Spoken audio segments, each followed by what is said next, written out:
The problem with fairy tales is that most of them begin with tragedy. I understand the reasoning behind it. No one likes a pampered heroine. A great character needs trials to overcome, experiences to give them depth, to make them vulnerable, relatable, and likable. Good characters need hardships to make them strong. The idea makes sense, but it still sucks if you're the heroine. Hello everyone, welcome to Studio B. Today I'm going to be talking about a really cool new book I have just been reading called Cinder and Ella. It is very different from most of the books I just read and very different from the last Cinderella themed book I reviewed, which was called Stepsister. I loved both of those books, but for very different ways. Stepsister was very gory, violent, very sad, but at the same time very empowering. This one is not at all like it. I really love this book because I have a very different opinion on it than lots of people do, especially my mom. Lots of people relate to Ella, but I relate more to the stepsisters. I don't know what that says about me, but it probably means that I'm a mean person, which I am not. Ask anyone anywhere, I am not a mean person. I'm a good person. I relate more to the stepsisters, and my mom relates more to Ella. You might be thinking that the stepsisters aren't a big part of the story, but in this story, it is. So I really love this book because it has a great family dynamic. Maybe great isn't the best word. Maybe horrible, deplorable, terrible. In fact, it's a horrible family because it isn't Ella's family. Ella's dad left her when she was 8. Her mom was everything to her because honestly, it was all that she had other than her book blog. This is not a blog, this is a YouTube channel, but I still kind of relate to her because of that. I'm like, yeah, she likes books, so do I. It is a blog on which she has met her best friend ever online, Cinder, which she is almost 100% sure is not a stalker, but actually her friend. They're the best of friends over her blog, and it is just her life. She is popular, she has a lot of friends, she's really pretty, her life is going pretty well.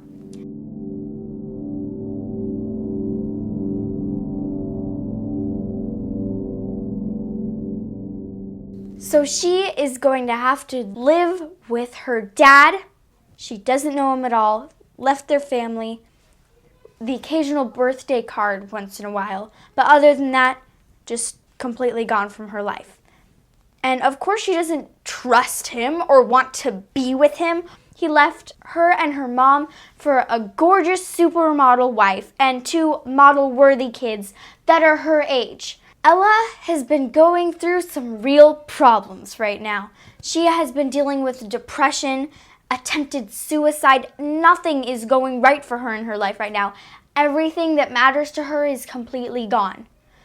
What's she gonna do? She has an idea. She thinks that she has finally got enough confidence to be able to reach out to her friend, Cinder. And that is when the story gets interesting, people. This is where we get into the entire love story part. This is where we get into the whole family drama part. This is where we get into the whole movie star part, which I think is the most fun part of Cinder. I am going to talk about this later, but I don't really like Cinder. She's, Hashtag unpopular opinion. But seriously, people. Okay, this is where me and my mom disagree on this part of the book because I kind of relate to the stepsisters. Typically in a younger genre, you have the good guys and the bad guys. But in this book, there's just so much blurred lines. You honestly get people. As the book goes on, you kind of get why her dad left. And you kind of get why her stepsisters feel like this. And you kind of get why Ella's being so jerky. Sorry. Still. And boom! Plot twist! Cinder is a movie star. Woo! Where did that come from? Actually, that was there the whole time. You just didn't see it. When you go into his perspective, you are seeing a lot different stuff than you have been seeing in Ella's life so far. Cinder is different.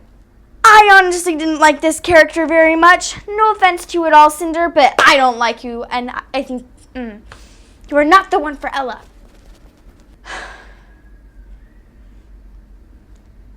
Cinder is interesting.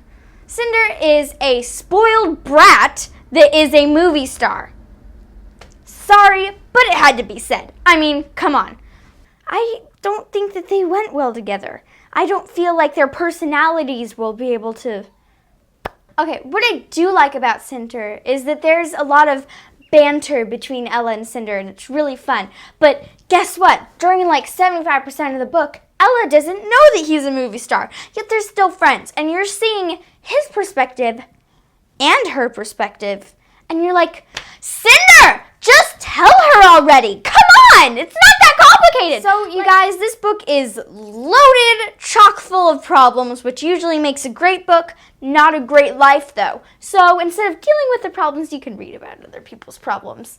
So you get to hear the entire story of how a movie star and a girl with a chock full plate of problems get to become friends and fall in love with each other. This is a complete roller coaster ride of everything.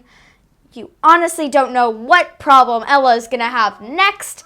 Alright, you guys, I think that Cinder and Ella is one of the most true to life Cinderella books.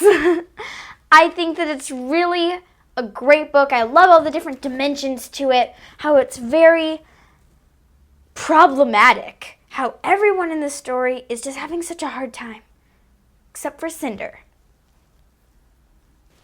Okay, guys, thank you guys so much for watching this video. Give this video a like and subscribe to my channel, please, because I love making videos like this. I love doing book reviews. It's so much fun, especially because I'm a total book nerd. Make sure to follow me on Instagram at Studio B with Brooke. It is a great way for me to be able to communicate with you because sometimes my comments get disabled. Sometimes they aren't, but most of the time they are. I don't know why. My mom would go through comments. I don't know, YouTube. What are you wanting from me? I don't know. I feel like I'm being punished for something that I didn't do. If you can comment on this video, make sure to comment what your favorite Cinderella themed book is and if you would relate more to the stepsisters or to Ella. Make sure to comment below. Better be on my team. See you next time on Studio B.